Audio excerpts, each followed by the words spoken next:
Hi there, Sandy Stutz of STUTZ Studiowerks, and tonight's kind of a special edition of our vlog. The last video that I did, I made a suggestion that anyone that was interested in having me draw something to make a comment in the comment box below the video, and I would do my best to draw what they wanted. Well, it's interesting that last night I was speaking with my little brother, and he said, "Hey, you know, I saw your video and I had a really good idea for something that you could draw." And I said, "Yeah, what is it?" And he said, "Well, you don't like violence, so why don't you take like something that would represent violence and draw it in a way that it makes violence obsolete?" And I was like, you know, okay, so that's interesting, tell me about that. And he said, "Well, you could have like a mushroom cloud, and then on closer observation it's like a flower, or you know, he had or a guillotine with flowers growing on it." And I said, "Okay, I see what you're saying. You want like a symbol that, you know, you can just look at it and see that it's just not necessary." And he said, "Yeah." So I said, "All right." So I gave it some thought, and this morning I woke up and it just occurred to me, you know, that's been done. That the symbol for an object of death, you know, being turned into a symbol for peace, has been done.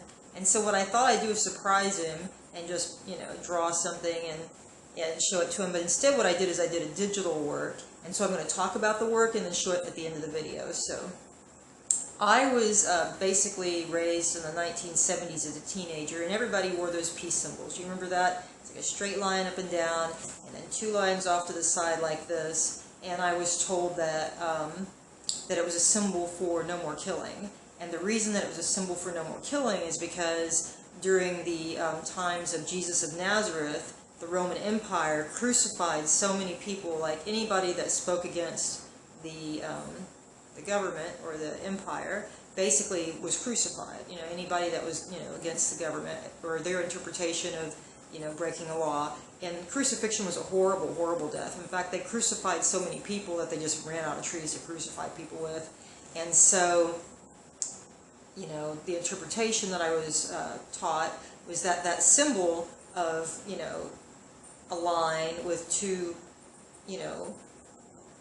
two lines down like this, kind of out to the side, was broken cross, meaning no more killing. And that some people were very upset about it because they thought it was anti-Christian, yada, yada, yada.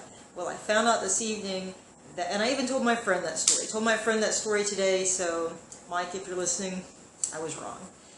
Actually, what happened was in 1958, a man named Gerald Holton was called on to create a symbol for nuclear disarmament, meaning no more, you know, don't make any nuclear weapons. Nuclear weapons are terrible. So what he did is he used a cipher, and a cipher is a symbol with flags, where you want to send a message off to someone in the distance. You're using flags, and so two flags down, off to the sides like this, represents the letter D for, the letter N for nuclear, and then one flag up and one flag down, making a straight line, represents the letter D for disarmament. So that symbol represented both the line up and down for D for disarmament, and then the two arms down holding, you know, the flags for N for nuclear.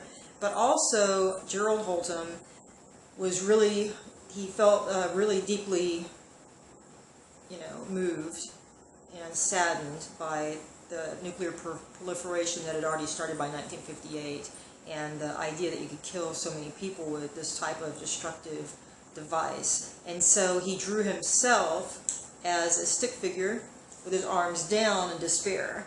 Well, later on, after he regretted that he wished that he had made the peace symbol arms up like this, and that it would be a straight line up and down with two lines out to the side for joy, right? And he asked that when he passed away, that that they put that on his tombstone. But people ignored him. People ignored him, and they put the original peace symbol with the one line up and down, the two lines, you know, like this, on his tombstone. So that's the story of the peace symbol, but I thought it was really appropriate for what my brother called on me to do, which is take an instrument of destruction and draw it in such a way that it's obsolete. And it's a little spin on what he originally intended. I think he intended it literally, for me to draw something literally. but I'm more conceptual, and so I like the idea of doing the peace symbol, and it's been done before, so why reinvent the wheel? There's also a number of other peace symbols where there's like people showing broken guns and other things, and the dove and the the olive branch. But I'm going to post the digital version that I did. I did two versions. The first one I didn't like very much, and this version is especially for my brother. So Troy, if you're watching, I highlighted your favorite letter in this interpretation. So you all have a wonderful evening, and I'll see you next time.